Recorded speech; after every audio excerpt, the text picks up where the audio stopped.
సామెతలు 12వ అధ్యాయం 1వ వచనం.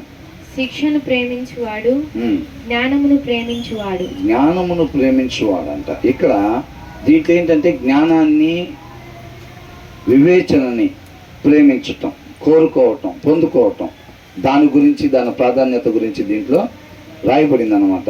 ఇక్కడ ఏమంటున్నాడు? హూ ఎవర్ లవ్స్ డిసిప్లైన్ అని అంటున్నాడు. అంటే కరెక్షన్ని ఇష్టపడటం, సరి చేయటాన్ని ఇష్టపడటం. ఇప్పుడు మనకు చెప్తారు చూసారా, అలా డ్యాన్స్లు వేయకూడదురా మనం, అది వాక్యానుసారం కాదు అని అంటే వెనకాల ఏం చేస్తారు? చక్కగా దేవుడు పాలు పెడతారు, ముందు ఏం చేస్తారు? డ్యాన్స్లు వేస్తారు. దానికి వాళ్ళు ఏం చేస్తారంటే సినిమా పాడు పెట్టుకొని డ్యాన్స్ వేస్తారు. మన వాళ్ళు అలాగే వేయకూడదు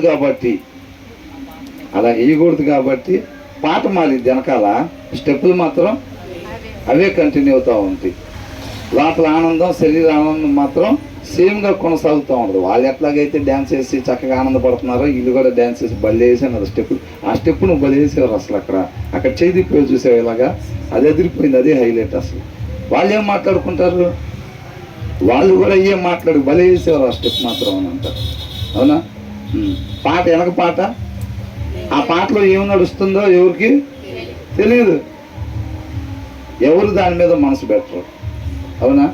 అట్లా చేస్తూ ఉంటారు. అదే అలా చేయకూడదురా అని అంటే మా దిగొచ్చాడు రా పెద్ద భక్తుడు, ప్రతి దానికి అట్లా చేయకూడదు, ఎట్లా కూర్చోకూడదు, ఎట్లా నుంచోకూడదు, అట్లా నడవకూడదు అని అంటారు వీళ్ళు. అదేమనంటే వాళ్ళ ఫెలోషిప్పే మంచిది అంటారు, కరెక్ట్ అంటారు. ఈ భూమి మీద ఉన్న ఏ ఫెలోషిప్ కూడా మంచిది కాదంటారా అని అంటారు. చెప్పిన దాన్ని వాక్యానుసారంగా ఉందా లేదా, నిజంగా నేను చేస్తుంది వాక్యానుసారమా లేదా తను చెప్పింది వాక్యంలో ఉందా, వాక్య సారాంశంలో ఏముంది అసలు అని చూడాలి కదా. అవును కదా? అలా చూడరు. ఇక చెప్పగానే అంటే కరెక్షన్కి ఇష్టపడరు అన్నమాట. సీరియల్స్ చూడకూడదు అని అంటే ఎమ్మటే షీల్డ్ అడ్డం పెడతారు. ఇప్పుడు యుద్ధంలో కత్తి లాగేసారు అనుకోండి, అవతల వాళ్ళు ఏం చేస్తారు? ఎమ్మటే షీల్డ్ అడ్డం పెడతారు. మన లోపల దాచుకున్న దాన్ని, ఆ బాణం కానీ దేవుడు వేసాడు అనుకోండి అని అంటే ఫలానాది వాక్యానుసారం కాదు, నిన్ను జీవం రాకుండా మళ్ళీ మరణానికి తీసుకెళ్ళిద్ది ఆ లక్షణం అని అనగానే మనం ఏం చేస్తాం? ఎవరైనా చెప్పండి, మనం ఏం చేస్తాం? అది ఏం చేస్తాం?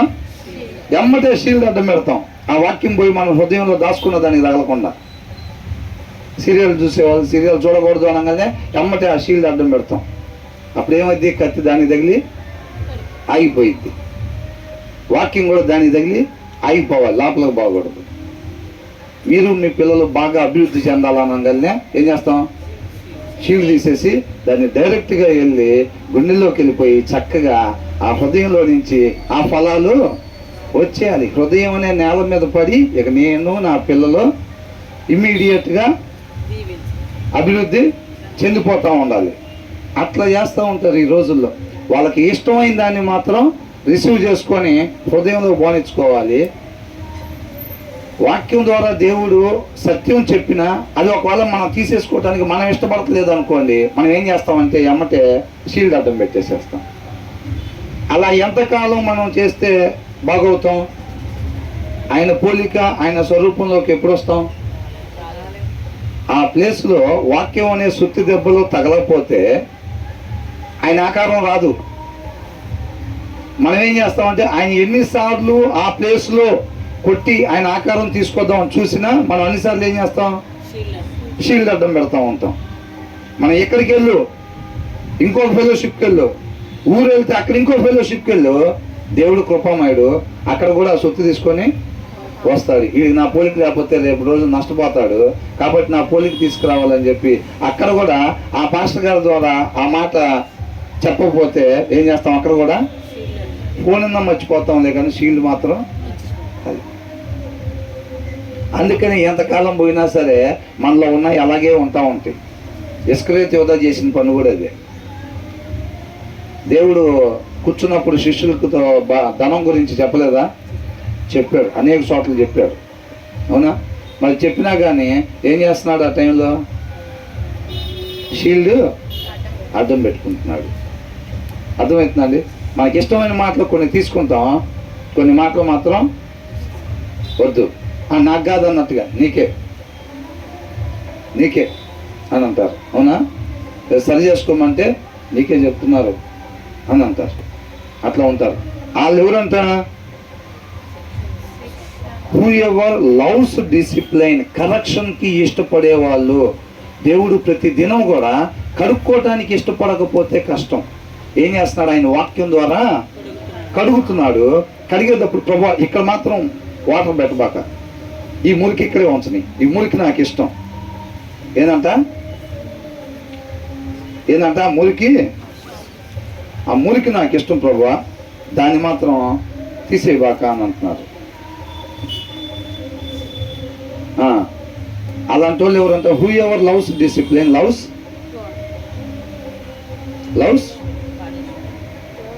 నాలెడ్జ్ అని ఉంది. Who ever loves discipline, correction ఎవరైతే ఇష్టపడుతున్నారో, దిద్దుకోవటానికి ఎవరైతే ఇష్టపడుతున్నారో వాళ్ళు ఏం చేస్తున్నారంట? జ్ఞానాన్ని ప్రేమించేవారుగా ఉన్నారు. ఏ జ్ఞానం? నిత్య జీవానికి నడిపించే జ్ఞానం అన్నమాట. అర్థమవుతుందా? ఆయన పోలికలోకి, ఆయన స్వరూపంలోకి రావటానికి కరెక్షన్ అనేది ఎక్కడెక్కడ మురికుందో దాన్ని కడిగేసుకోవటం అన్నమాట. ఆయన పోలికలోకి, ఆయన స్వరూపంలోకి రావటం. చాలామంది ఏం చేస్తారు? కరెక్షన్స్ ఇష్టపడరు. అందరూ కూడా చెప్పే వాళ్ళం కూడా అనేక మంది, 10 మందికి చెప్పే వాళ్ళం ఉండాలి, 100 మందికి చెప్పే వాళ్ళం ఉండాలి, 1000 మందికి చెప్పే వాళ్ళం ఉండాలి. కానీ మనకి ఎవరైనా చెబితే మాత్రం వద్దు, మొత్తం తెలుసు మాకు. ఏంటంట? మొత్తం తెలుసు. ఆది కాండం దగ్గర నుంచి ప్రకటన గ్రంథం చివరి దాకా మొత్తం తెలుసు. నేను కాదు క్రిస్టియన్ని, మా తాత దగ్గర నుంచి మేము క్రిస్టియన్సే. నిజమైన క్రైస్తవుడు అవతల నుంచి ఏదన్నా చెప్పినప్పుడు దాన్ని చూసుకొని వాక్యానుసారంగా ఉంటే గనక అది అవతల వాళ్ళు పిల్లలైనా ఎవరైనా సరే దాన్ని రిసీవ్ చేసుకొని మార్చుకోవటానికి. కీర్తనకారుడు మనం చూసినప్పుడు ఏం చేసాం? నాకు ఎప్పుడైతే సత్యం తెలిసిందో నేను వేరొక మార్గంలో ఉంటే ఏమాత్రం తడవు చేయకుండా ఇమ్మీడియట్గా నా వేని మార్చుకుంటాను అంటున్నాడు. అర్థమవుతుందా? మనం మార్చుకోవాల్సింది. ఎవరైనా చెప్పినప్పుడు నిజంగా వాక్యంలో అది కదా ఉంది అని అనిపించినప్పుడు ఇమ్మీడియట్గా దాన్ని గ్రాప్ చేసుకోవాలి. మనం గ్రాప్ చేసుకోవాలి. మన దగ్గర వాక్యానుసారం కాందోను చూసారా, దాన్ని విడిచిపెట్టడానికి ఇష్టపడాలన్నమాట. ఆయన శక్తిని కోరుకోవాలి. ఇమ్మీడియట్గా మనం చేయాల్సిన పని అది. విడిచిపెట్టడానికి ఇష్టపడలేదు అనుకోండి, మనం చేయగలిగింది ఏం లేదు. మనం ఇష్టపడి దేవుడి దగ్గరికి వస్తే ఆయన సహాయం చేస్తాడు. దాన్ని అట్లాగే అట్టి పెట్టుకోవటానికి ఇప్పుడు లోపలికి వచ్చే ముందే సీరియల్ చూడకూడదు తప్పని తెలుసు, అబద్ధాలు ఆడటం తప్పని తెలుసు, తెలిసినా సరే వాటిని సరి చేసుకోవాలనే ఒక సిద్ధపాటు లేకుండా లోపలికి వస్తే ఉపయోగం ఏమీ లేదు. మనం ఇష్టపడితే ఆయన సహాయం చేస్తాడు. అవునా? తర్వాత ఏమంటున్నాడు?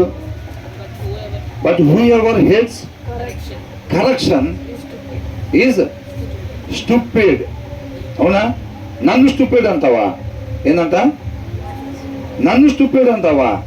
అన్నా అనకపోయినా నువ్వు సరి చేయటాన్ని కానీ ఇష్టపడకపోతుంటే, నిన్నెవరన్నా సరి చేసేటప్పుడు నువ్వు ఇష్టపడకపోతే, నాకు ఎవరన్నా చెప్తే నచ్చదు, అసలు నాకు ఎవరన్నా నీలో ఫలానా అది వాక్యానుసారంగా లేదు బ్రదర్, బ్రదర్ సిస్టర్ అది ఒకవేళ వాక్యానుసారం కాదు ఒకసారి చెక్ చేసుకోపోయారా అని అంటే వాళ్ళతో మాట్లాడుతూ మానేసాం అనుకోండి, మనం ఎవరంట? స్టూపిడ్ అంట. అవునా? వివేచన లేని వాళ్ళం, జ్ఞానం లేని వాళ్ళం, మనం తెలివి లేని వాళ్ళం అంట. మనం ఎవరు? మాకేం చెప్పవలసిన పని లేదు అట్లాగంటారు కొంతమంది. ఎక్కడైనా వాక్యం చెప్పడం పోతే బ్రదర్ మేము కూడా క్రిస్టియన్సే. ఏంటంట? ఏదన్నా ఒక మాట కోడి చేసామనుకోండి వాక్యంలో నుంచి, వాళ్ళు ఏమంటారు? అంటే నువ్వు చెబుతుంటే మేము వింటున్నాము అంటే నువ్వు జ్ఞానం కలిగినోడివి, మేము జ్ఞానం లేని వాళ్ళని ఒప్పుకుంటున్నట్టు. అవునా? కాబట్టి దయచేసి నువ్వేమీ చెప్పొద్దు, మేమేమి వినటానికి ఇష్టపడతలేదు అని తెలియపరుస్తూ ఉంటారు చాలామంది.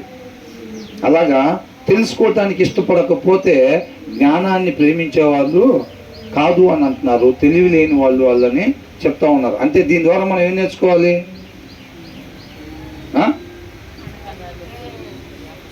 సరి చేసుకోవటానికి ఇష్టపడాలి. ఎప్పుడైనా ఎవరన్నా ఏదన్నా చెప్పినప్పుడు ఆ అడ్వైజ్ వాక్యానుసారంగా, ఆ సలహా వాక్యానుసారంగా ఉంటే గనక ఖచ్చితంగా మనలో ఉన్నదాన్ని తీసేసుకొని ఆ వాక్యానుసారంగా ఉన్నదాన్ని మనం పెట్టుకోవడానికి మనం ఇష్టపడాలి. ఎనీ టైం ఉండాలి అలాగా. Any time. ఎప్పటి వరకు? అంతవరకు కూడా ఆ లక్షణం ఎవరైతే కలిగి ఉంటారో వాళ్ళు మాత్రమే జ్ఞానాన్ని పొందుకునే వాళ్ళుగా ఉంటారు, జ్ఞానవంతులుగా తయారవుతారు. మనం అంతకు ముందు కూడా చదువుకున్నాం. జ్ఞానం గల వాళ్ళకంట వాక్యాన్ని చెప్పినప్పుడు వాళ్ళు మరింతగా జ్ఞానాన్ని పెంచుకుంటారంట. అవునా? అట్లా ఉంది. తర్వాత ఏమంటున్నారు? సత్పురుషునికి యెహోవా కటాక్షము చూపును. సత్పురుషునికి యెహోవా కటాక్షము చూపును. Good people obtain favour from the lord అని అంటున్నాడు. దేవుని దగ్గర నుంచి మనకి దయ, అనుకూలత, ఆయన తోడు మనకు ఉండాలంటే మనం ఎలా ఉండాలి? మంచివారుగా ఉండాలి. మంచివారు అంటే ఎవరు? వాక్యాన్ని అనుసరించే వాళ్ళు. ఈ లోకంలో చక్కగా డిసిప్లైన్ గా నడుచుకుంటూ కామ్గా నడుచుకుంటూ వెళ్ళి వారు కాదు. ఇప్పుడు అక్కడ ఎవరో ఒక వ్యక్తి ఉన్నారు, మనం కత్తి ఒకటి తీసుకొని కామ్ని ఇక్కడ పెట్టుకొని జాగ్రత్తగా డిసిప్లైన్గా నడుచుకుంటూ వెళ్ళాలని పడిసామనుకోండి, ఏమైతే అది మంచివాడు రా, మంచిగా నడుచుకుంటూ వెళ్ళాడు అంటారా? మరేంటి మంచివాడు అంటే ఎవరు? వాక్యాన్ని అనుసరించేవాడు అని. ఒక మనిషి గుడ్ పర్సన్ ఎప్పుడు అని అంటే ఉండాల్సిన రీతిగా మాత్రమే ఉండేటప్పుడు. ఉండాల్సిన రీతిగా మనిషి ఉంటామంటే మనిషి ఏ రీతిగా మాత్రమే ఉండాలో వాక్యంలో తెలియపరచబడతా ఉందన్నమాట. వాక్యాన్ని అనుసరించటమే మనిషి ఉండాల్సిన తీరు.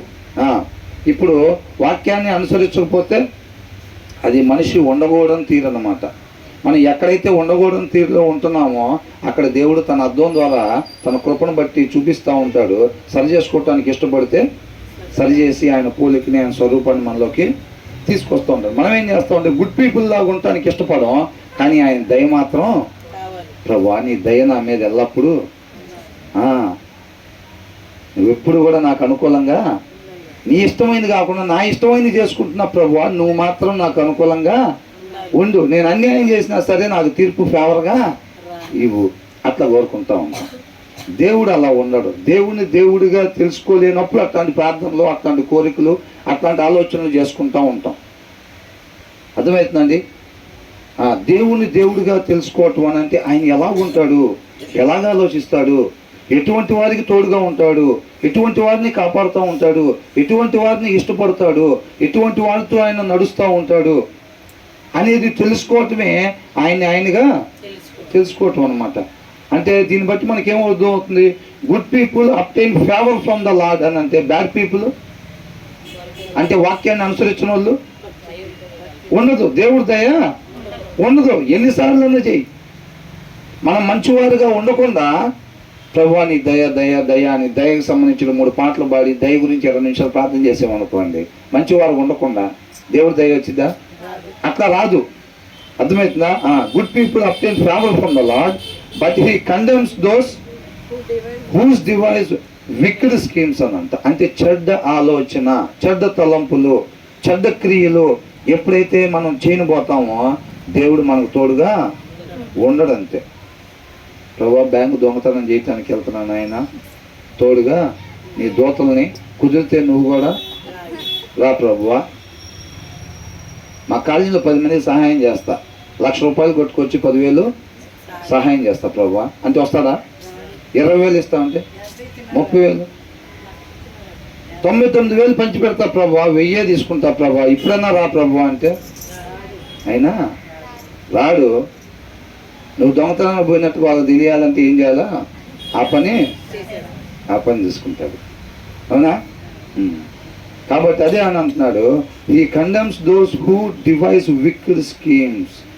నువ్వు ఎదుటి వారి గురించి చెడ్డ ఆలోచన చేసిన, చిన్న ఆలోచన, చిన్న చూపు, వాక్యం ఏం చెప్తుంది? నీకంటే నీ పొరుగువారు యోగ్యులుగా ఎంచుకోమంటుంది.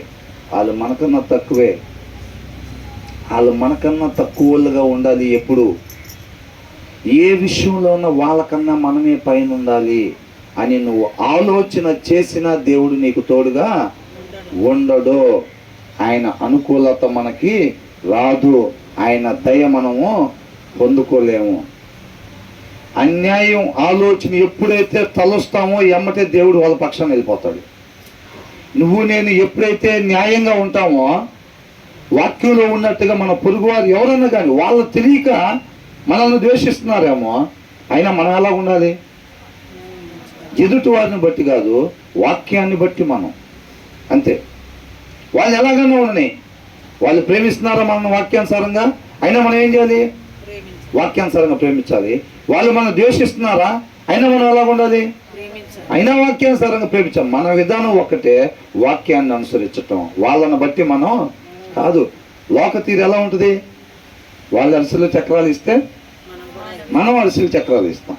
వాళ్ళు ఏం లేదనుకో వండుకొని మనం కూడా ఇవ్వం. మన పేరేంటి? యేసు. ఏంట్లు మీరు? క్రిస్టియన్స్. మీ దేవుడు ఎవరు? నిజమైన దేవుడు. కనపడుతుంది మీలో. పేరేమని చెబుతాం? నా పేరు లైట్ అంటాం, చీకటిని ప్రకాశింపజేస్తూ ఉంటాం. అవునా? ఆ ఏరియాలో ఎలగాల్సిన లైటు ఎలగట్లేదు. అలాగనమాట. కాబట్టి ఎదుటి వారిని ఎప్పుడైతే చిన్న చూపు సరి చేసుకోవటానికి ఇష్టపడకపోతే మాత్రం ఇక్కడికి వచ్చి కూర్చున్న ఉపయోగమేమీ లేదు. ఎదుటి వాళ్ళు మనకన్నా తక్కువగా ఉండాలి, అన్నిట్లో మనకన్నా తక్కువగానే ఉండాలి, అన్నిట్లో వాళ్ళకన్నా ఎక్కువ ఉండాలి. మనం ఇంటి పక్కన వాళ్ళకన్నా ఎక్కువ ఉండాలి, ఇంటి ముందు వాళ్ళకన్నా ఎక్కువ ఉండాలి, ఇంటి వెనకాల వాళ్ళకన్నా ఎక్కువ ఉండాలి, వాళ్ళ పిల్లల కన్నా మన పిల్లలు, వాళ్ళ వస్త్రాల కన్నా మన వస్త్రాలు, వాళ్ళ ఆరోగ్యం కన్నా మన ఆరోగ్యం. ఇలా ఎప్పుడైతే మనం అనుకుంటామో దేవుడు అసలు మనకి తోడుగా ఉండడు. అర్థమవుతుందండి? నిన్ను వల్లే నీ పొరుగు అని. మన ఆరోగ్యం ఎలా ఉండాలనుకుంటాం? మొత్తం కుళ్ళిపోయి కృషించిపోవాలనుకుంటామా? నా ఆరోగ్యం, నా భార్య ఆరోగ్యం, నా పిల్లల ఆరోగ్యం నశించిపోతే బాగుండని ఎంతమంది అనుకుంటారు? మా దగ్గర అసలు డబ్బులే లేకుండా ఉంటే బాగుండని ఎంతమంది అనుకుంటారు? మాకు అసలు మమ్మల్ని చూస్తే ఇలా అనుకునేటట్టు సొసైటీలో ఉంటే బాగుండు మా గురించి అని ఎంతమంది అనుకుంటారు? ఎదుటి వారి గురించి అందరూ ఒకటేసారి ఎత్తబాకండి, నిదానంగా లైన్ బై లైన్ ఎత్తండి. ఎదుటి వాళ్ళ గురించి, పోనీ ఎదుటి వాళ్ళ గురించి కూడా అట్లాగే అనుకునేవాళ్ళు, బ్రదర్ రాసుకోండి, అందరూ ఎత్తినట్టు రాసుకోండి బ్రదర్. అవునా? మనం ఎట్లయితే ఉండాలనుకుంటాం, మన పిల్లలు ఎలాగైతే ఉండాలనుకుంటామో, మన శుక్రవారం కూడా ధ్యానించుకున్నాం. నీకు జనాలు ఏది చేస్తే బాగుండు అని అనుకుంటావో నువ్వు జనాలకి అది చేయాలి. మంచి సమరయుడు ఏం చేశాడని చెప్పుకున్నాం. ముందు వాళ్ళు వెళ్ళిపోయారు. మంచి సమరయుడు ఏమనుకున్నాడు? అదే ప్లేస్లో నేను ఉంటే నాకు ఎవరన్నా ఇట్లా చేస్తే బాగుండు, నన్ను ఎవరన్నా తీసుకుని వెళ్ళి ఒక దగ్గర చేర్చి నా గాయాలు కట్టి నాకు కావాల్సిన ఎవరన్నా డబ్బులు దానికి పే చేస్తే బాగుండు అని అనుకుంటాడు కదా. ఆ ప్లేస్లో ఉంటే అదే పని తను చేశాడు. మనల్ని ఎలా ఉండమంటున్నాడు? మంచి సమరయుడులాగా. అంటే నీకు ఎవరు ప్రతి క్షణం కూడా నీకు జనాలు ఎలా చేస్తే బాగుండిద్ది, ఏం చేస్తే బాగుండిద్ది అని నువ్వు అనుకుంటున్నావో నువ్వు అది చెయ్యాలి అవతల వాళ్ళకని అంటున్నాడు. అర్థమవుతుందండి? ఎంతమంది అలా ఉందామని ఇష్టపడుతున్నారు? నా ఆశ తీరా అసలు ఆశ అనేది లేకపోతే తర్వాత విషయాలు ఏం లేవు అక్కడ. అవునా కదా? అది కాబట్టి మనం నిజంగా ప్రభువా అయిపోయిన తర్వాత, ప్రభువా నిజంగా నేను అలా ఉండాలని ఇష్టపడుతున్నానని. దావీదు తప్పు చేసిన తర్వాత రిపెంటెన్స్, పశ్చాత్తాపం, ఎట్లయితే హృదయంలో నిజమైన పశ్చాత్తాపం పొందుకున్నాడో అలాగా హృదయపూర్వకంగా దేవుడిని అడిగితే నిన్న నేడు ఏకరీతిగా ఉండే దేవుడు ఖచ్చితంగా మనకు సహాయం చేస్తాడు, మన నేత్రాలు తెరిపిస్తాడు. అప్పుడు మన పొరుగు వారిని చూసినప్పుడు యోగ్యులుగా మనం పెంచగలుగుతాం. ఆ గుణ లక్షణాలు ఆయనలో నాటబడాలంటే వేర్లు తన్నుకుని ఉండాలి. ఎప్పుడు కూడా ఎలాంటి గాలిని ప్రవేశపెట్టినా సరే, యోగుకు ప్రవేశపెట్టారా లేదా?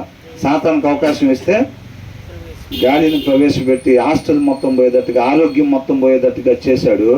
వేళ్ళు తన్నుకుని ఉండటం వల్ల ఆయన నోటి ద్వారా కూడా కనీసం ఏ పాపం చేయలేదని రాస్తుంది. అవునా? మనం అలా నాటబడి ఉంటేనే ఎదుటి వాళ్ళని యోగ్యులుగా ఎంచగలుగుతాం. యేసుక్రీస్తు వారు మనకు మాదిరిని కనపరిచారు. అవునా? తన సహోదరు యొక్క కాళ్ళు కడగటం ద్వారా అంతగా తగ్గించుకుని మనకు మాదిరిని కనపరిచారు. మనం ఆయన వలె జీవించాలి అని అంటే ఎదుటి వారి పాదాలు పట్టుకునే అంతగా, అంటే పాదాలు పట్టుకోకూడదండి, అంతగా మనం తగ్గింపుగా ఉండాలి ఎప్పుడైనా సరే. అవునా? తర్వాత ఏమంటున్నాడు? మనకు ఆయన దయ మనకు ఉండాలి అని అంటే మనం మంచివారిగా ఉండాలి. మనం మంచివారుగా లేకుండా చెడ్డ ఆలోచన, చెడ్డ తలంపులు, ఎదుటి వారిని తక్కువగా కానీ మనం చూసినట్టయితే ఏమైందంట? దురాలోచనలు గలవాడు నేరస్తుడని ఆయన తీర్పు తీర్చును. ఆయన ఖండిస్తాడంట. ఆయన తోడుగా ఉన్నాడు, ఒప్పుకోడు అలాంటి వాటిని. నువ్వు ఆ వైరస్ని జనాల్లో పంపించబాక, నేను జీవంతో నింపుతున్నా జనాన్ని. ఏం చేస్తున్నాడంట? జీవంతో నింపుతున్నా. పోగొట్టుకున్న జీవాన్ని జనాలకి నేను మళ్ళా దయచేస్తున్నాను. కాబట్టి నువ్వు ఆ వైరస్ను మళ్ళీ చెడ్డ ఆలోచనలు, చెడ్డ తలంపులు నువ్వు మళ్ళీ ఒకరి నుంచి ఒకరికి స్ప్రెడ్ చేయబాకని అంటున్నాడు. దేవుడు దాన్ని ఖండిస్తున్నాను అంటున్నాడు ఆ విషయంలో. తర్వాత ఏమంటున్నాడు ఇంకా? భక్తిహీనత వలన ఎవరునూ స్థిరపరచబడరు. No one can be established through wickedness అని అంటే వాక్యానుసారం కాని క్రియ కావచ్చు, ఆలోచన కావచ్చు, తలంపు కావచ్చు, ఏది చేసినా సరే వాళ్ళు స్థిరంగా ఉండరు అని అంటున్నాడు. ఏంటంట? ఎస్టాబ్లిష్డ్ అని అంటే ఎక్కువ కాలం ఉండేది అని అర్థమవుతుందండి. ఎక్కువ కాలం ఉండేది కాకపోయినప్పుడు ఏమైంది? అది కొంతకాలం ఉండిపోయిద్ది అనమాట. ఏది? భక్తిహీనత. ఎవరైతే దుర్మార్గంగా ఆలోచిస్తారో, వాక్యానుసారం దుర్మార్గం, భక్తిహీనం, మూర్ఖుడు, వీళ్ళందరూ ఎవరు అని అంటే మేం కాదు. హృదయంలో వాక్యం లేకుండా దాన్ని అనుసరించకుండా ఉండే ప్రతి ఒక్కరి పేర్లు అయ్యి. అర్థమవుతుందండి. అక్కడ మనం ఒప్పుకున్నా ఒప్పుకోకపోయినా మనం కానీ అలా ఉంటున్నట్టయితే అక్కడ మన పేరు రాయబడిద్ది అంతే. దాన్ని చూసుకోవాలి. మనం ఒప్పుకున్నా ఒప్పుకోకపోయినా, నేను కాదండి దుర్మార్గుణ్ణి, నేను కాదండి భక్తిహీనుణ్ణి, భక్తిహీనుడు ఇలా ఉంటాడు అని దాంట్లో రాసినప్పుడు మనం కానీ అలా ఉంటున్నాం అనుకోండి, ఖచ్చితంగా మనం భక్తిహీనులమే. మనం ఒప్పుకున్నా ఒప్పుకోకపోయినా సరి చేసుకోవాలి. అవునా? No one can be established through wickedness.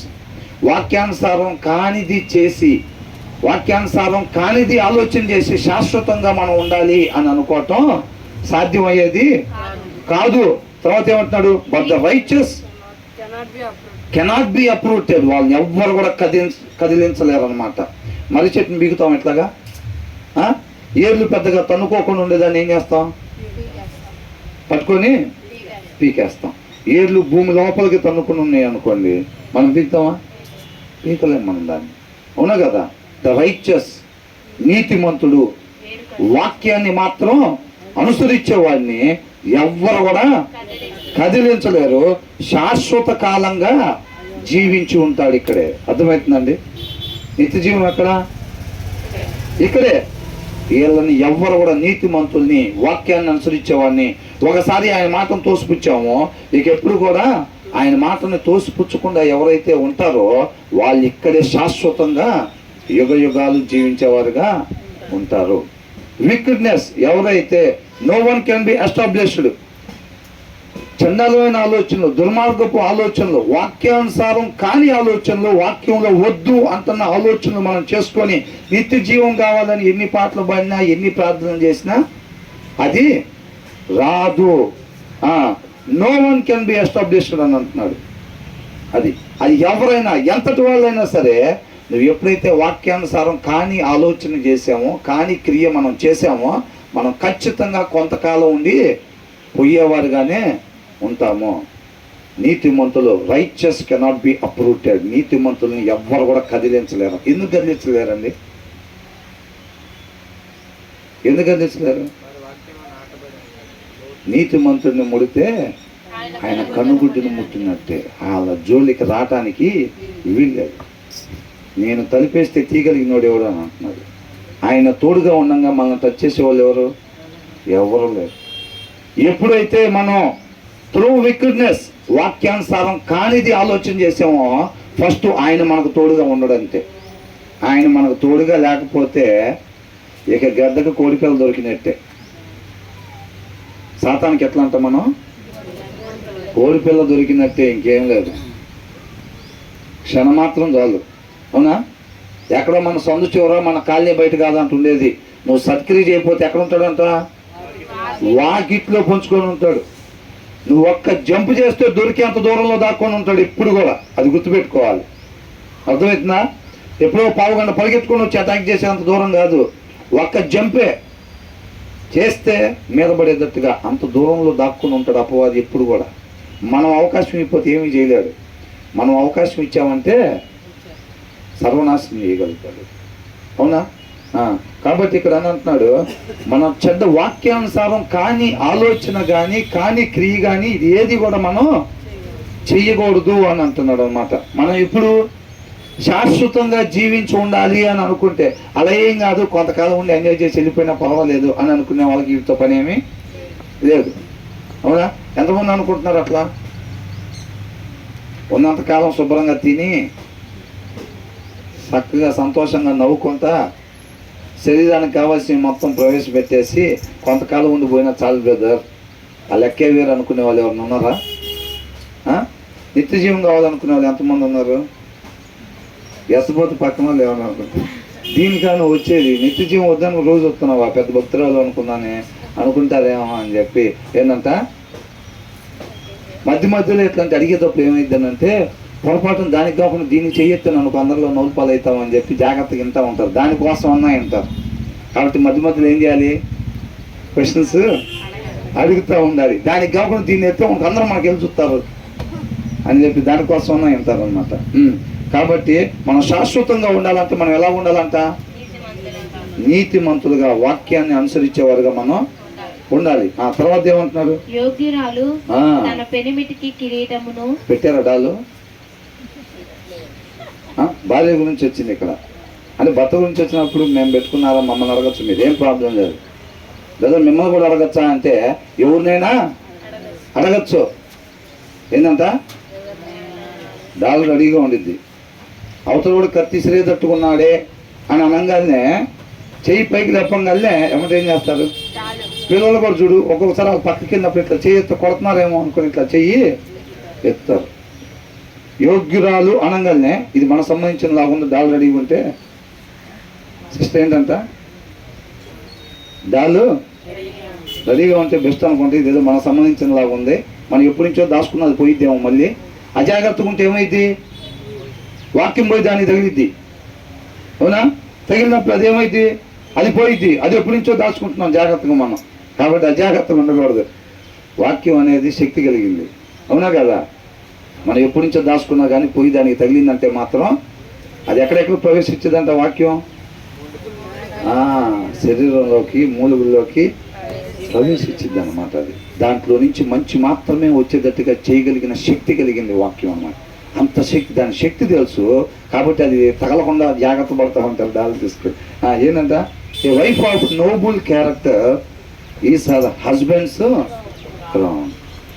భర్తకంట ఒక మంచి గుణ లక్షణాలు అని అంటే వాక్యాన్ని చదువుతా దాని ప్రకారంగా జీవించే భార్య ఎలాంటిదంట?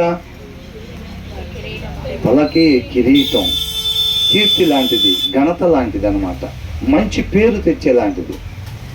అలా కాకుండా వాక్యానుసారం కానీ ఆలోచన భార్య చేసుకుంటుంది అనుకోండి, ఎదుటివారిని తక్కువగా చూడటం, ఏంటి కించపరిచి మాట్లాడటం, హేళనగా చూడటం, వాక్యానుసారం కానిది ఆ భార్య బయట సొసైటీలో చూపిస్తూ ఉంటే ఆ భర్తకి ఎలాంటిదంట? అది అవమానకరం అంట. ఏంటంట? కిరీటం ఎవరికి పెడతారు? తీసుకొచ్చి మంచి వాళ్ళకి, ఘనత పొందే వాళ్ళకి, కీర్తిని కలుగజేసే వాళ్ళకి కిరీటాన్ని పెడతారమ్మా. మంచి పేరు తీసుకొచ్చింది ఆ భార్య. ఏ భార్య?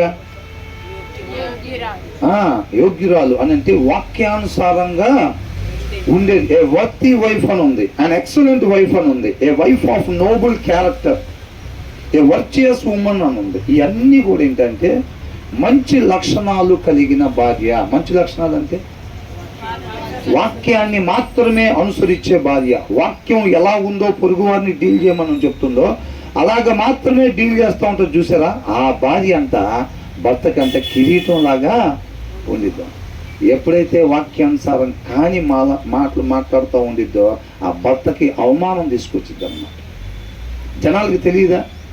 ఇప్పుడు ఒకళ్ళ భార్య ఆమె మాటలను బట్టి వీళ్ళ భార్య ఇట్లా మాట్లాడేది వాక్యానుసారం కాకుండా, వీళ్ళ భార్య ఇట్లా ఉండిద్ది, వాక్యానుసారం కాని ఆలోచనలు చేస్తూ ఉంటుంది, వాక్యంలో లేని రీతిగా అవతలని డీల్ చేస్తూ ఉంటుంది వీళ్ళ భార్య అని ఆ భర్తకి ఏం తీసుకొచ్చిందంట? అవమానం తీసుకొచ్చింది అన్నమాట. కాబట్టి మరి ఇప్పుడు ఎలా ఉండాలంటున్నారు?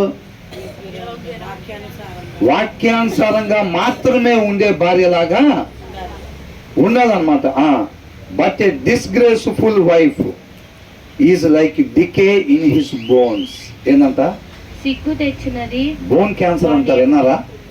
బోన్ క్యాన్సర్ డికే అని అంటే ఆ జీవ కణాలను తినేస్తూ ఉంటుంది. క్షయ అంటే ఏంటి? క్షయ రోగం అంటారు కదా, ట్యూబర్క్యులోసిస్ అంటే టీబీ. అవును, దాన్ని ఏమంటారు అంటే అది ఏం చేస్తూ ఉంటుంది అంటే తినేసేస్తూ ఉంటుంది అన్నమాట. లోపల జీవ కణాలని తినేసేస్తూ ఉండిద్ది. అది జీవం లేకుండా చేస్తూ ఉంటుంది. ఒక చెట్టుకి ఏదైనా పురుగు పట్టింది అనుకోండి, ఏం చేసిద్ది? తినేసి దాని జీవాన్ని తినేసి అది చచ్చిపోయేటట్టుగా చేసిద్ది. అవమానం తీసుకొచ్చే భార్య, వాక్యాన్ని అనుసరించని భార్య భర్తకి ఎలాంటిదంట? జీవాన్ని తినేసే ఒక ఏంటంట? But a disgraceful wife is like decay in his bones. Bone cancer లాంటిదని. క్యాన్సర్ వస్తే ఉందా మందు? క్యాన్సర్ ఏం చేసింది? జీవాన్ని తినేస్తూ ఉంటుంది. అంటే మనిషి బ్రతకటానికి లేకుండా క్యాన్సర్ వస్తే చచ్చిపోవటమే ఇంకా అని అంటారు. అవునా? అది ఏం చేసిద్ది? జీవాన్ని తినేసిద్ది. అది అర్థమవుతుందా? తన భర్తకి ఎముకలలో క్షయ లాగా తయారైద్దంట ఆ భార్య. ఏ భార్య? తన భర్తకి అవమానాన్ని తీసుకొచ్చే భార్య. వాక్యానుసారంగా ఉండని భార్య తన భర్తకి ఏం తీసుకొచ్చిందంట? తన ఎముకల్లో క్యాన్సర్ లాంటిదంట ఆ భార్య. చూసారండి? భార్య గురించి మంచిగా కూడా రాస్తుంది కదా, భార్య గురించి చెడుగా కూడా. భార్య దొరికిన వాళ్ళకి గయ్యాలతో కాపురం అంటే ఎట్లాంటిదంట? ఎడదగని వర్షం లాంటిదంట. ఇద్దరు స్త్రీల గురించే పెట్టారు, ఇద్దరు భార్యల గురించే చెప్పారు 2 వచనాలు. ఆ 2 వచనాలు ఏమంటున్నారు? ఇలాగ ఉండండి, అలాగా ఉండొద్దు. దీంట్లో ఏమంటున్నారు? ఏ వైఫ్ ఆఫ్ నోబుల్ క్యారెక్టర్. అవునా? ఎలా ఉండాలంటే ఇక్కడ డిస్గ్రేస్ఫుల్ వైఫ్ లాగా ఉండాలా, లేకపోతే నోబుల్ క్యారెక్టర్ లాగా ఉండాలా? నోబుల్ క్యారెక్టర్, వాక్యాన్ని మాత్రమే అనుసరించే భార్య తన భర్తకి ఘనతని తీసుకొచ్చేటట్టుగా, కిరీటాన్ని తీసుకొచ్చేటట్టుగా ఉండిద్ది. ఆమె చెప్పకపోవచ్చు, ఇంట్లో ఎవరికి మాట్లాడటానికి ఎవరికి నోరు లేకోకుండా చేయొచ్చు కాక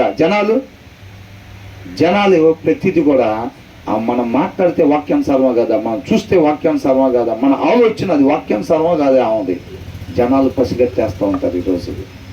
నువ్వు ఎప్పుడైతే వాక్యానుసారం కాని ప్రవర్తన, కాని ఆలోచన, కాని విధానం నీ దగ్గర కనబడిందో అది ఖచ్చితంగా నీ భర్తకి అవమానాన్ని తీసుకొచ్చింది అంతే. అవునా? తలదించుకునేటట్టుగా ఒక బోన్ క్యాన్సర్ లాగా మారిపోయింది అనమాట. అవునా? దాంట్లో ఉన్నదేనా మనం చూస్తుంది? అలా ఉంటుంది. కాబట్టి మనం ఎలా ఉండాలంట?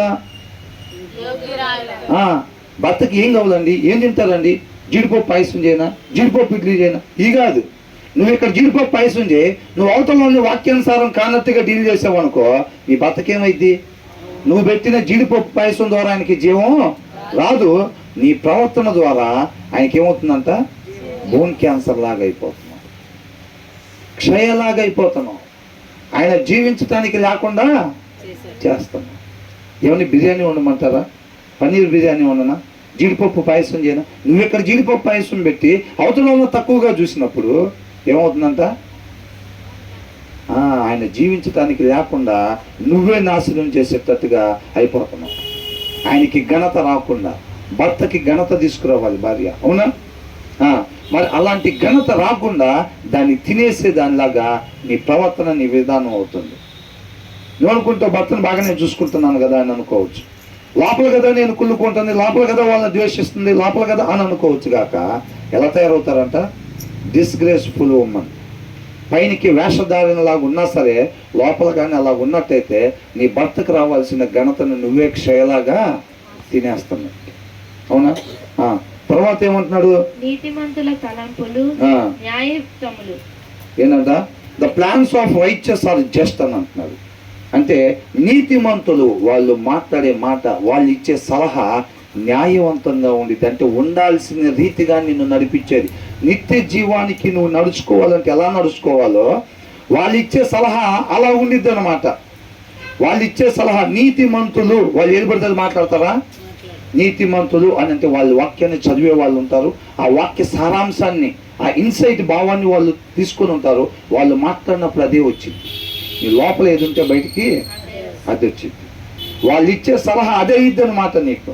ఆ సలహా నువ్వు ఇంప్లిమెంట్ చేసినప్పుడు అదేమైంది, ఉండాల్సిన రీతిగా నువ్వు ఉంటావు, వెళ్ళాల్సిన ప్లేస్కి నిత్య జీవానికి వెళ్తారనమాట. అవునా? The plans of a righteous are just but the advice of the wicked. హృదయంలో వాక్యం లేనోడు ఇచ్చే సలహా ఏంటంట? హృదయంలో వాక్యం లేని వాళ్ళు ఇచ్చే సలహా, వాక్యానుసారంగా ఉండని వాళ్ళు, వీక్డ్ నీతిమంతులు కాని వాళ్ళు ఇచ్చే సలహా అంట ఈజ్ డిసీట్ఫుల్, మోసకరమైంది. ఏం చేస్తారు వాళ్ళు? అరే నీకు నెంబర్ 1 ఐడియా ఇస్తా, ఇది చెయ్యి అంటారు.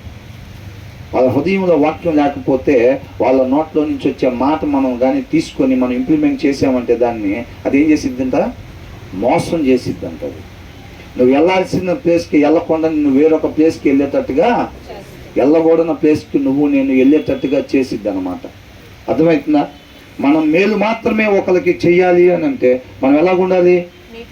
The plans of the righteous, నీతిమంతులు. నేను నోరు తెలిస్తే ఒకరికి మేలే కలగాలి, నేను చెయ్యి చాపితే ఒకరికి మేలే చెయ్యాలి అని అనుకుంటే ఫస్ట్ ఆఫ్ ఆల్ మనం నీతిమంతులుగా ఉండాలి. వాక్యాన్ని మాత్రమే అనుసరించేవారుగా ఉండాలి. వాక్యంలో ఏ రీతిగా మాత్రమే ఉండమంటున్నారో ఆ రీతిగా మాత్రమే మనం ఉండేవారుగా ఉండాలన్నమాట. ఒక్కటే అవకాశాన్ని సద్వినియోగం చేసుకోవాలన్నమాట ఇక్కడ మనం. కాబట్టి న్యాయవంతులు కాబట్టి ఎవరు పడితే వాళ్ళతో మాట్లాడు. ఊరికనే కాదు, పాస్టర్ గారు వాళ్ళకి ఫోన్ చేసి బ్రదర్ ఇట్లాగా అయింది బ్రదర్, మరి ఏం చేయమంటారు, ఇలా ఉంది పరిస్థితి ఏంటి బ్రదర్ అని అంటారు. వాళ్ళు గురి కలిగి ఉంటారు, ఆ గురి వద్దకి వెళ్ళే సలహాని వాళ్ళు చెప్తారు. ఎవరైతే హృదయంలో వాక్యం లేకుండా ఉంటుందో వాళ్ళకి అనిపించిన వాళ్ళు చెప్తారు. వాళ్ళు వేరే గురి కలిగి ఉంటారు, ఆ గురికి సంబంధించిన సలహా వాళ్ళు చెప్తారు. దాన్ని మనం పాటించామంటే ఆ గురి వద్దకు మనం కూడా వెళ్ళిపోతాం. కాబట్టి ఎవరు పడితే వాళ్ళు ఇచ్చిన సలహాలు తీసుకునే జీవితాల్లో ఇంప్లిమెంట్ చేయబాకండి. కొంతమంది ఏం చేస్తారు, ఉచిత సలహాలు, భార్యాభర్తల మధ్యలో ఉచిత సలహాలు. అరే తను అటు చేసినప్పుడు నువ్వు మాత్రం ఎందుకురా? అవునా? వశిష్ఠ రాణి గురించి ఏం చెప్పారు? వశిష్ఠ ఎవరు బ్రదర్? కానూరులో ఉండిద్దామా? యనమల కూతురులో కదా మేము ఉండేది, మాకు తెలియదు బ్రదర్. ఎవరంటా వశిష్ఠ రాణి? వశిష్ఠ రాణి ఎవరు?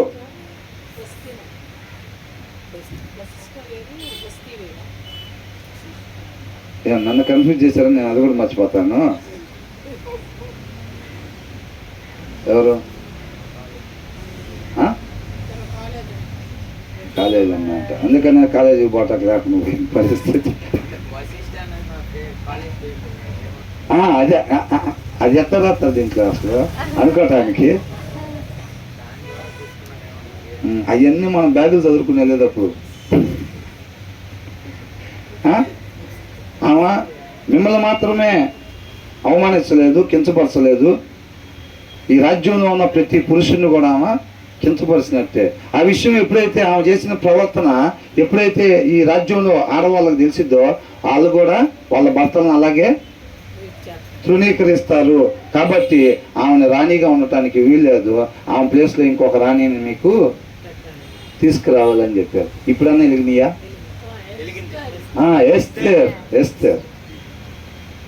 ఎస్తేరు రాణికి అవకాశం అలా దొరికిందనమాట. అవునా? ఆమె ముందు రాణిగా వశిష్ఠ రాణి ఉండేది. ఆమె గురించి ఏం చెప్పారు? ఆమె ఏంటి, ఆ ఫ్రెండ్స్ మొత్తాన్ని పిలిచి చక్కగా విందు చేసి వాళ్ళ ముందు నేను భార్యగా ఉన్నామని ఏం చేయమంటున్నాడు? నాట్యం చేయమని చెప్పాడు. నాట్యం చేయమంటే ఆమె ఏం చెప్పింది? నేను అందరి ముందు అట్లాగా చేయను అని చెప్పింది. అవునా? నేను అట్లా అందరి ముందు నాట్యం చేయను అని చెప్పింది. ఆమె చెప్పిన దాంట్లో తప్పేమైనా ఉందా? తప్పులేదు. మరి ఇప్పుడు అలా చెప్పినప్పుడు ఏమైంది? వీళ్ళందరూ కలిసి పక్క నుంచి మాటలు చెప్పారు. ఏమని చెప్పారు? నిన్ను ఒక్కదాన్నే కాదు తిరస్కరించింది. ఆ విషయం ఎప్పుడైతే మిగతా భార్యలకు తెలిసిద్దో ఊళ్ళో అందరూ కూడా వాళ్ళ భర్తలను ఇంకా చిన్న చూపే చూస్తారు, అందరిని కూడా తిరస్కరిస్తారు. వాళ్ళు రమ్మన్నప్పుడు కూడా ఎవరు రారు అని చెప్పగానే ఆమెను తీసేయాల్సిందే అనగా నేనేం చేశాడు? తీసేసాడు అన్నమాట. కాబట్టి మనం కూడా హృదయంలో వాక్యం లేనప్పుడు అట్లాంటి వాళ్ళు ఇచ్చే సలహాలను తీసుకుంటే ఏమైంది? అవునరా, మరి ఆ 3 రోజుల నుంచి మాట్లాడకపోతే నువ్వు మగవాడివి, కనీసం వారం అన్నా మాట్లాడకుండా ఉండాలి కదా అని అంటాడు. మరి వాక్యం లేకపోతే అంతకాడికి మంచి సలహాలు ఏమిస్తారు? ఆమెకు అంత చేతికి నీతో ఉండాలని ఇష్టం లేనప్పుడు నువ్వు మాత్రం ఎందుకు పాకులాడేది? ఏం చెబుతాడు? ఆమెకు నీతో పాటు ఉండాలని ఇష్టం లేనప్పుడు నువ్వు మాత్రం ఎందుకు అంత చెడు పాకులాడేది? గతి లేనోడా, నీకేమో దిక్కు లేదా ఏంద్రా? ఊళ్ళో ఆడపిల్లలు లేరా ఇంకా అని చెబుతాడు. అంతకాడికి సలహాలు ఏమిస్తాడు? లోపల ఉంది అదే కదా బురద, ఆ బురదే బయటకు చిమ్ముతున్నాడు. అవునా? వీళ్ళ లోపల హృదయం లేదు కాబట్టి, వీళ్ళ లోపల వాక్యం లేదు కాబట్టి పోయి ఎవరిని అడిగారు? వాక్యం లేని అడిగారు. అప్పుడు ఏం చేస్తారు?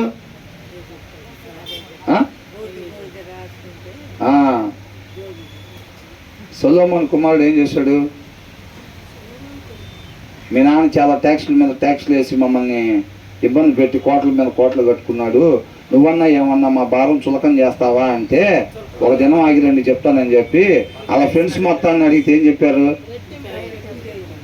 అరే అస్సలు మీ నాన్న ఇబ్బందికి వస్తాడు, మా నాన్న బాధ నా చిటికి నీళ్ళతో సమానం, నేను ఇంకా ఎక్కువ చేస్తానని చెప్పురా బాబు, నీకు ఫస్ట్ నుంచే భయపడిపోతారు, లేకపోతే ఫస్ట్ టైం నువ్వు కొద్దిగా లీనియన్స్ ఇచ్చావంటే తల మీదకి ఎక్కుతారు వాళ్ళు అని చెప్పారు వాక్యం లేని వాళ్ళు. ఏం చెప్పాడు ఈయన? ఏం చేశాడు? ఈయన వాక్యం లేదు కాబట్టి హృదయంలో వాళ్ళని అడిగాడు పోయి. హృదయంలో వాక్యం లేకపోతే మొత్తం నాశనమేనండి, మొత్తం నాశనమే. పోయి వాళ్ళని అడిగాడు. అడగగానే అది ఎట్లా అనిపించింది? మంచి ఐడియా, నెంబర్ 1 ఐడియా ఇచ్చారా, మీ సాయంత్రం పార్టీ ఇస్తానని చెప్పి మధ్యాహ్నం వాళ్ళతో అదే ముక్కు చెప్పాడు. ఈ రాజు కూడా ఏం చేశాడు? ఆమె తీసేసి ఇంకొక ఆమెను పెట్టేదేంది, నాది కదా తప్పు, ఆమెది కాదు కదా అని అన్నాడా? హృదయంలో వాక్యం ఉంటే తెలిసింది. ఈయనకు వాక్యం లేదు కాబట్టి వాళ్ళని అడిగాడు. వాళ్ళు ఏం చెప్పారు? తీసేయాల్సింది ఏమో రానీకని చెప్పారు. ఈయనకి ఎట్లా కనపడింది ఐడియా? నెంబర్ 1 ఐడియా ఇచ్చారు. సాయంత్రం మిగులు పార్టీ ఉంది అన్నాడు. మధ్యాహ్నం కల్లా ఏం చేశాడు? తీసేనా అన్నాడు. అన్నాడా లేదా? ఆమెకేం పోయింది? ఆమె న్యాయంగా ఉంది, రేపు నిత్య జీవంలోకి వెళ్ళిద్ది. ఆమె పోతే రాణి పదవి పోయి ఉంటుంది, బోడి ఏముంది అక్కడ? అవునా కదా? పోనీ రాణిగా ఉంటే మాత్రం చావురాదా? 4 రోజుల తర్వాత పోవాల్సిందే అది. కానీ ఆమె వాక్యాన్ని, నీతిని అనుసరించడం ద్వారా నిత్య జీవాన్ని తెచ్చుకున్నాము. అవకాశాన్ని సద్వినియోగం చేసుకుంది, ఉపయోగించుకుంది. అవునా? ఆ అవకాశంలో హృదయంలో వాక్యం కలిగి నిలబడింది కాబట్టి నిత్య జీవాన్ని తెచ్చుకుంది, శాశ్వతమైన దాన్ని తెచ్చుకుంది. కొంతకాలం ఉండేదాన్ని బాగొట్టుకున్నా సరే మనం కూడా ఏం చేయాలి? మనకెందుకు చెప్పారు ఆ విషయం? హృదయంలో వాక్యం లేకపోతే అవతల ఏది చెప్పినా అది నెంబర్ 1 ఐడియా రా, నేనంటే నీకు బాగా ఇష్టం రా, అందుకని నాకు ఇంత మంచి ఐడియా ఇచ్చావని అనుకుంటాడు వీడు. అనుకుంటాడో లేదా? వీడికి అద్భుతమైన ఐడియాలా కనపడిద్ది. ఎందుకు? వీడి హృదయంలో వాక్యం లేదు కాబట్టి. అవతలవాడు నాశనకరమైన ఐడియా ఇచ్చినా కానీ అద్భుతమైన ఐడియాలాగా ఇచ్చి వాడి మీద ప్రేమ గారిపోయి ఏదో ఒకటి ఉంగరం చేయని తీశాడు, మెల్ల వేస్తాడు. ఇంటికి పోయి కాపురాన్ని ఏం చేసుకుంటాడు? శుభ్రంగా బ్రదర్ సమోసాలు ఇస్తామన్నట్టు తీసుకుంటాం కదా, అంతగా చక్కగా కాపురాన్ని ముక్కలు చేసుకొని కమ్మగా ఉంటాడు. ఒకడే ఉంటాడు. సలహా ఇచ్చిన వాడు ఆ చైన్ వేసుకొని వాడి ఇంటికాడు పోతాడు. వీడు మాత్రం ఒకడే ఒంటరిలాగా కూర్చొని ఉంటాడు ఇంట్లో. కాబట్టి ఎవరు సలహా ఇస్తారు? సలహాలు తీసుకోకూడదు. The plans of the righteous, నీతి మంత్రుడి యొక్క సలహాలు న్యాయమైనవి, నడవాల్సిన త్రోవలో మాత్రమే మనల్ని నడిపించేవి. మనం ఎలా ఉండాలంట? మంచి సమరయుల్లాగా అని అంటే నీతి మంత్రుల్లాగా ఉండాలి. నీతి మంత్రుడు నోట్లో నుంచి మాట్లాడితే అవతల ఆత్మీయతను, జీవాన్ని కట్టేవాడిగా ఉంటాడు తప్ప విశ్వాసాన్ని నశింపజేసే వాళ్ళలాగా ఉండడు. హృదయంలో వాక్యం లేనివాడు మాట్లాడితే ఏమైందంటే ఎదుటి వాళ్ళు విశ్వాసం పోయిద్ది, బలహీనపడిద్ది. అర్థమవుతుందా? మనం ఎలా ఉండాలి? మరి ఎలా ఉండాలి? ఇక్కడ రైచస్ లాగా ఉండాలా, విక్డ్ లాగా ఉండాలా? But the advice of the wicked is deceitful. మోసకరమైన ఆలోచనలు ఇచ్చే వాళ్ళలాగా ఉండాలా? మనం అలా ఉండకూడదు, నీతి మంత్రుల్లాగా ఉండాలి. ఈ మంచి లక్షణాలు మాత్రమే ప్రభా, ఈ చదువుకున్న ఈ వచనాల్లో నుంచి ఏదేదైతే మంచి అంటున్నావో అవి మాత్రమే నాలో నుంచి రావాలి అని అంటే ఫస్ట్ ఏం జరగాలి?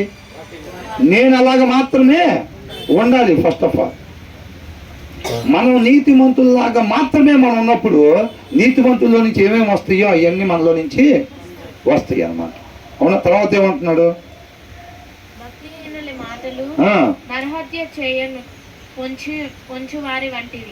ఏంటంట? హృదయంలో వాక్యం లేని వాళ్ళ మాటలంట నరహత్య, రక్తాన్ని చిందింపజేసేగా ఉంటాయి అన్నమాట. అవి చూడటానికి మాత్రం మంచి సలహాలు లాగానే బయటికి అనిపిస్తూ ఉంది. తర్వాత ఏమంటున్నాడు? But the speech of the upright rescues them, రక్షించేయిగా ఉంటాయి అన్నమాట. నీతిమంతుడు ఎప్పుడైతే మాట్లాడతాడో, నీతిమంతుడు చెప్పేదాన్ని మనం అనుసరించినప్పుడు ఏమైందనంటే మనం కీడు నుంచి రక్షింపబడతాము, చెడు నుంచి రక్షింపబడతాము అని అంటున్నారు అనమాట. అర్థమవుతుందా?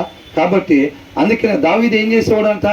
సలహాదారులుగా, అడ్వైజర్స్గా ఎవరిని పెట్టుకునేవాడంట? వాక్యాన్ని మాత్రమే అనుసరించటం, వాళ్ళ జీవిత విధానం కలిగిన వాళ్ళని నాకు సలహాదారులుగా పెట్టుకుంటాను అని అన్నాడు. అందుకని నిత్య జీవానికి నమూనాగా తన రాజ్యాన్ని చేసుకోగలిగాడు. అర్థమవుతుందండి? అలాంటి సలహాదారులు ఉండాలి. ఒక గవర్నమెంట్ మంచి పనులు గవర్నమెంట్లో నుంచి బయటికి రావాలి, జనాలకి మేలు కలిగే పథకాలు రావాలి అని అంటే అక్కడ అడ్వైజర్స్ ఎలాంటి వాళ్ళు ఉండాలి? నీతి కలిగిన వాళ్ళు ఉండాలి. నీతి కలిగిన అడ్వైజర్స్ ఎప్పుడైతే గవర్నమెంట్కు దొరుకుతారో ఆ గవర్నమెంట్ పెట్టే ప్రతి పథకం కూడా జనాలకి మేలు చేసేదిగానే ఉంటుంది. అలా కాకుండా విక్కుడు నీతి వాళ్ళ హృదయంలో లేనోళ్ళు సలహాదారులుగా ఉన్నారు అనుకోండి, ఆ నాయకుడికి వాళ్ళు పెట్టే ప్రతి స్కీము ఈ నాయకుడికి లాభం చేకూర్చేదిగా ఉంది. ఆ రాజుకి ఏం చేశారు? ఆ రాణితో ఇప్పుడు దాకున్నా కూడా ఆమె తీసే కొత్త ఆమె తీసుకొస్తాం మేమని సెట్ చేశారు. రాజుకు మేలు చేకూర్చే పని మిగతా వాళ్ళందరికీ నష్టాన్ని చేసే పని. అవునా? అట్లాగా ఆ నాయకుడికి డబ్బులు రావాలి, జనాల కాడ దోసుకోవాలి. గవర్నమెంట్ అనేది ఏం చేయాలి? జనాలకి మేలు చేయాలి. అవసరతలో ఉన్న వాళ్ళకి, మిడిల్ క్లాస్ అని బిలో వాళ్ళకి గవర్నమెంట్ ఒక తండ్రిలాగా, ఒక అన్నలాగా, ఒక అక్కలాగా అండగా ఉండాలి. గవర్నమెంట్ కాళ్ళు చేతులు లేని వాళ్ళకి, మీరు పని చేసుకోకపోయినా సరే మీ కాళ్ళు చేతులు పని చేసుకునే వాడికి ఎంత ఉపాధి వచ్చిందో అలాంటి ఉపాధి నేను మీకు వచ్చేటట్టుగా చేస్తాను. నేను మీకు ఒక తండ్రిలాగా. ఆ గవర్నమెంట్ అలాగ ఉండాలి. అలాంటి పథకాలు రావాలంటే మంచి సలహాదారులు ఉండాలి. గవర్నమెంట్ మంచి సలహాదారులు లేకపోతే ఏమైంది? జనాల కాడి నుంచి పిండి ఈ నాయకుడికి పెడతా ఉంటారు. అర్థమవుతుందా? జనాల కాడి నుంచి పిండి ఈ బలహీనుల నుంచి కూడా పిండుతారు. ఇంకా వీడి కాడ ఏదో కష్టపడి డబ్బులు సంపాదించుకొని పోయి ఒక ప్లేట్ ఇడ్లీ హోటల్లో తింటే దాని మీద ట్యాక్స్ వేస్తారు. సంపాదించుకున్న దానికి ట్యాక్స్, ఆ ట్యాక్స్ పోగా వచ్చిన దాన్ని తీసుకుపోయి హోటల్లో పెడితే దానికి ట్యాక్స్. ఆల్రెడీ ఫస్ట్ ఒక ట్యాక్స్ తీశారు 30%, 70% ఇచ్చారు. మన కష్టంలో 30% తీసుకొని 70% ఇచ్చారు. ఆ 70% తీసుకెళ్ళి మళ్ళీ యాడ ఖర్చు పెట్టినా నువ్వు పోయి బంగారం కొనుక్కో ట్యాక్స్ వేస్తారు, నువ్వు పోయి మళ్ళీ టిఫిన్ చేయి ట్యాక్స్ వేస్తారు, నువ్వు పోయి బట్టలు కొని ట్యాక్స్ వేస్తారు. ప్రతి దానికి ఆ 70%లో కూడా మళ్ళీ ట్యాక్స్ ట్యాక్స్ ట్యాక్స్ ట్యాక్స్ పడిద్దా లేదా? అది అట్లా వెళ్ళిపోవాలి. మంచి సలహాదారులుగా మనం మంచి సమరీలాగా ఉండాలి. అంతే తప్ప అంటే బ్రదర్ మంచి సలహాలు మనం పొందుకునే వాళ్ళకి ఇట్లా ఉండాలి. మంచి సలహాలు ఇచ్చేవాడిగా, అంటే గాయాలు పడి మనం పడిపోయిన వాళ్ళలాగా ఉండాలా? ఆ ఉపమానంలో ఎలా ఉండాలంటున్నాడు దేవుడు మనల్ని? సహాయం చేసినవాడిగా, మంచి మాటలు మాట్లాడేవాడిగా నువ్వు అలాగుండాలి. అంతేలే కానీ అందరికాడి నుంచి అట్లాంటి పొందుకునేవాడిగా మనకేంటంటే ఇటీయండి, ఏంటంట ఇటీయండి, అందరికాడ తీసుకోవటమే. అబ్బా అందరు నిద్రపోతా ఉంటే అందరు అయ్యి తీసుకొచ్చి నాకు ఇస్తా ఉండి నేను దాచుకుంటా ఉంటే ఎంత బాగుంది. హృదయంలో వాక్యం లేకపోతే అట్లాంటివి వస్తాయి. వాక్యం ఉంటే ఏమొస్తాయి? 5 కేజీలు బియ్యం ఉంటే పక్కన వాళ్ళకి ఆ పూట తినడానికి లేకపోతే 1 కేజీన్నర 2 కేజీలో తీసుకెళ్ళి ఎత్తున్నట్టుగా ఉంటాయి. హృదయంలో వాక్యం లేకపోతే వాళ్ళ కాడ 1 కేజీ ఉంటే దావీదు ఏం చేశాడు? ఈయన దగ్గర ఎన్నో గొర్రెలు ఉన్నాయంట. ఉపమానం అదేనా? ఆ పక్కనే ఎంత అల్లారు ముద్దుగా పెంచుకున్న ఒకే ఒక గొర్రెని కట్ చేసి తీసుకొచ్చి వాళ్ళ ఇంటికి వచ్చిన గెస్టులకు భోజనం పెట్టాడంట. వాళ్ళ ఇంటికి వచ్చిన గెస్టులు అంటే తన శరీరంలో పుట్టిన కోరిక. ఈయన దగ్గరికి ఎంతోమంది ఉపపత్తున్నారు, ఎంతోమంది భార్యలు. దేవుడు ఒక మాట అన్నాడు, నీకు చాలదు అనుకుంటే నేను ఇంకా ఎక్కువ అంతకన్నా ఇచ్చుండేవాడిని అన్నాడు. అసలు ఆ మాట మామూలు మాట కాదు. నేను నీకు ఎంతమందిని ఇచ్చాను, నీకు చాలదు అనుకుంటే నేను ఇంకా ఇచ్చుండేవాడిని. అసలు ఎంత ఆ ఫీలింగ్ చూడండి ఎలా ఉందో. నువ్వు నా ఇమేజ్గా నేను నిన్ను పెట్టాను కదా, నువ్వు తప్పు చేసినప్పుడు జనం ఎవరిని హేట్ చేస్తారు? నన్ను హేట్ చేస్తారు జనం. అవునా? నేను చెప్పానని చెప్పని మినిస్టర్ గారు ఒక మనిషిని పంపించాడు అనుకోండి, ఆ మనిషిని మనం తృణీకరిస్తే ఎవరిని తృణీకరించినట్టు? మినిస్టర్ గారిని తృణీకరించినట్టు మనం. అవునా? కాబట్టి నువ్వు నా మనిషిగా మొత్తానికి తెలుసు దావీదు, నువ్వు చేసిన పని వల్ల జనాలు నన్ను హేట్ చేస్తున్నారు. జనాలు నన్ను హేట్ చేసేటట్టు నువ్వు చేసావు కాబట్టి నీ ఖచ్చితంగా శ్రమ తప్పదు అని అన్నాడు. అర్థమవుతుందా? ఒకే ఒక్క భార్య, ఈయనకు అనేక మంది భార్యలు ఇచ్చాడు దేవుడు. అయినా సరే ఇంకా జాలేదు, ఆ భార్యని ఒకే ఒక భార్యని తీసుకొచ్చాడు. అందుకనే దావీదు మీదకి అది వచ్చింది. కాబట్టి మనం వాళ్ళ నుంచి వీళ్ళ నుంచి తీసుకునే వాళ్ళ కాదు మనం ఉండాల్సింది. మనం ఎలా ఉండాలంట? ఇచ్చేవారిగా ఉండాలి. మంచి మాట్లాడే వాళ్ళకు ఉండాలి. మంచి సలహాలు, వాళ్ళందరికీ మేలైన సలహాలు, వెళ్ళాల్సిన మార్గంలోకి నడిపించే సలహాలు మాత్రమే మన నోట్లో నుంచి రావాలి అని అంటే మనం ఎలా ఉండాలి? మనం ఎలా ఉండాలి? ఫస్ట్ నీతిమంతులుగా వాక్యాన్ని మాత్రమే అనుసరించేవారుగా ఉంటే మనం ఏది మాట్లాడినా సరే అది చక్కగా ఎదుటి వారికి మేలు మాత్రమే పలికించు. అంటే ఏది మాట్లాడినా అంటే ఏది పడితే అది మాట్లాడతారు వీళ్ళు. లోపల ఏది ఉంటే బయటకు అదే వచ్చింది. వీళ్ళ లోపల వాక్యమే ఉంటుంది కాబట్టి వాక్యానుసారమైన సలహాలే వీళ్ళు ఎదుటి వాళ్ళకి ఇచ్చేవాళ్ళుగా ఉంటారు. కాబట్టి ఇంతటితో ఆపుదాం. ఇంక ఇది తర్వాత మిగతా వచ్చిన తర్వాత ధ్యానించుకున్నాం. మళ్ళీ ఒకసారి ఇంటికి వెళ్ళిన తర్వాత ఎన్ని వచనాలు ధ్యానించుకున్నాం? 6 వచనాలు. ఈ 6 వచనాలు ఇంటికి వెళ్ళిన తర్వాత మళ్ళీ ఒకసారి ధ్యానించుకోండి. ఇలా చదువుతున్నారా? ఇంటి దగ్గర ఇలా చదువుతున్నారా? మనం చక్కగా మన సామెతలు అనగానే